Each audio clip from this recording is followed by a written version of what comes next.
ici, nous sommes dans le palais de l'Athénée qui venait juste d'être terminé quand la conférence internationale s'est réunie.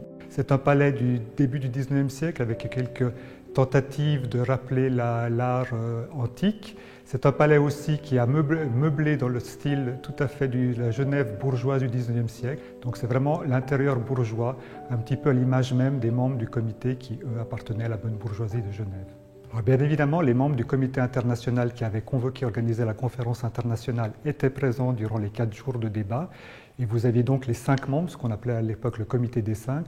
Alors, la conférence internationale a réuni des représentants de sociétés philanthropiques, mais également 16 États. Et parmi ces États, les grandes puissances européennes de l'époque, comme la France, la Grande-Bretagne, la Prusse, l'Autriche ou encore l'Espagne.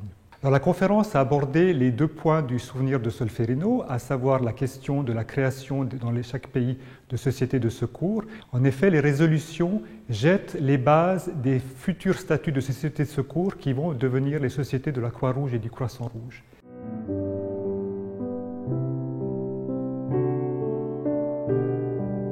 Les statuts de ces sociétés de secours indique que les volontaires, les infirmiers volontaires qui feront partie de ces sociétés de secours porteront un brassard à Croix-Rouge comme signe distinctif, qui permettent sur le champ de bataille de reconnaître les différents services de santé qui jusqu'alors étaient représentés par des signes complètement différents, par des couleurs différentes, ce qui fait créer une certaine confusion sur le champ de bataille en ne sachant pas qui étaient les ennemis et qui étaient ceux qui venaient les soigner.